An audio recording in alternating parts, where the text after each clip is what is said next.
Hi hello friends, welcome back to my channel Deepika food recipe.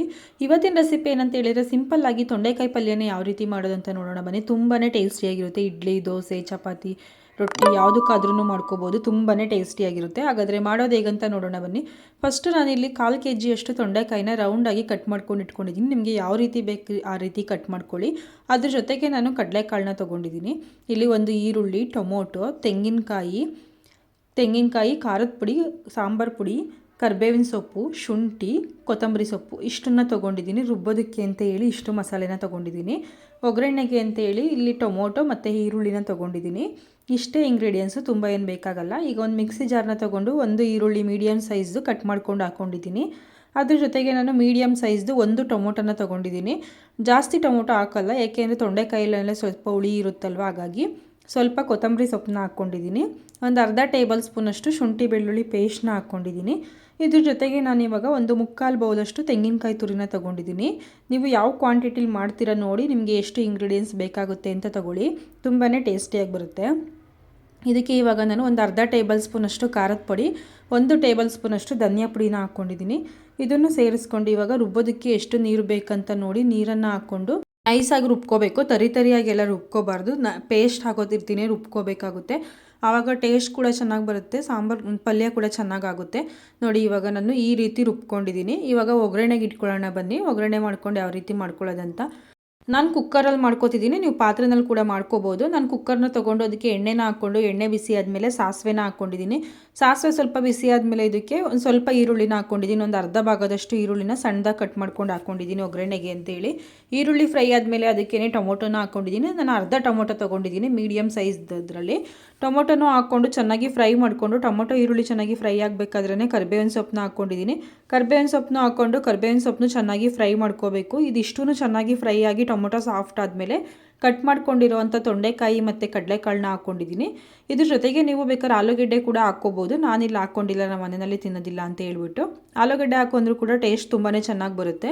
ನಾನು ತೊಂಡೆಕಾಯಿ ಮತ್ತು ಕಡಲೆಕಾಳು ಮಾತ್ರನ ಸೇರಿಸ್ಕೊಂಡಿದ್ದೀನಿ. ಈಗ ಕಟ್ ಮಾಡ್ಕೊಂಡಿರೋದನ್ನ ತರಕಾರಿನ ಚೆನ್ನಾಗಿ ತೊಳ್ಕೊಂಡು ಹಾಕ್ಕೊಂಡು ಚೆನ್ನಾಗಿ ಮಿಕ್ಸ್ ಮಾಡಿಕೊಂಡು ಒಂದು 2 ನಿಮಿಷ ಫ್ರೈ ಮಾಡ್ಕೋಬೇಕು, ಹಸಿ ಸ್ಮೆಲ್ ಹೋಗೋವರೆಗೂ. ಆವಾಗ ಟೇಸ್ಟ್ ತುಂಬ ಚೆನ್ನಾಗಿ ಬರುತ್ತೆ. ಪಲ್ಯ ಕೂಡ ಬೇಗನೆ ಆಗುತ್ತೆ.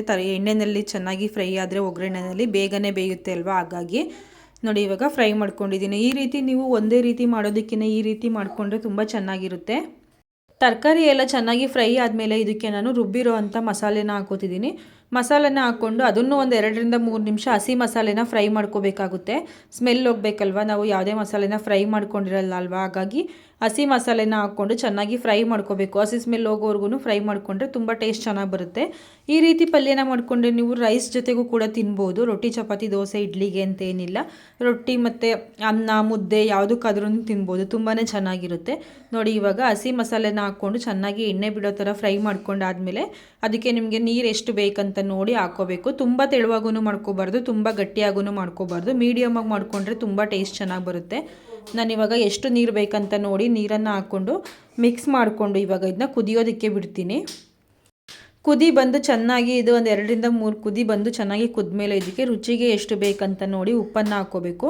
ಉಪ್ಪನ್ನು ಹಾಕ್ಕೊಂಡು ಮತ್ತೆ ಒಂದು 2ರಿಂದ 3 ನಿಮಿಷ ಹಾಗೆ ಓಪನ್ ಆಗೇ ಬೇಯಿಸ್ಕೋಬೇಕು. ಬೆಂದಾದಮೇಲೆ ಇದನ್ನ ಕುಕ್ಕರ್ಲಿ ಲಿಡ್ನ ಕ್ಲೋಸ್ ಮಾಡಿಕೊಂಡು ಒಂದು 2 ವಿಸಲ್ ತೊಗೋಬೇಕಾಗುತ್ತೆ. ನಿಮಗೆ ಜಾಸ್ತಿ ಸಾಫ್ಟಾಗಿ ತರಕಾರಿ ಎಲ್ಲ ಬೇಕಂತ ಹೇಳಿದರೆ 3 ವಿಸಲ್ನ ತೊಗೊಂಡ್ರೆ ಪರ್ಫೆಕ್ಟ್ ಆಗಿರುವಂಥ ತೊಂಡೆಕಾಯಿ ಮತ್ತು ಕಡಲೆಕಾಳು ಪಲ್ಯ ರೆಡಿಯಾಗಿರುತ್ತೆ. ಗ್ರೇವಿ ಥರನೇ ಇರುತ್ತೆ. ತುಂಬಾ ಈಸಿಯಾಗಿ ಮಾಡ್ಕೋಬೋದು.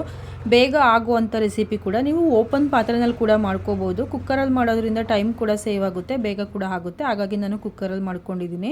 ಯಾವುದೇ ತರಕಾರಿ ಆದರೂ ಅಷ್ಟೇ, ಯಾವುದೇ ರೆಸಿಪಿ ಆದ್ರೂ ಅಷ್ಟೇ, ನಾವು ಯಾವ ರೀತಿ ಮಾಡ್ತೀವೋ ಟೇಸ್ಟ್ ಕೂಡ ಅದ್ರ ಮೇಲೇ ಡಿಫ್ರೆಂಟ್ ಆಗಿರುತ್ತೆ.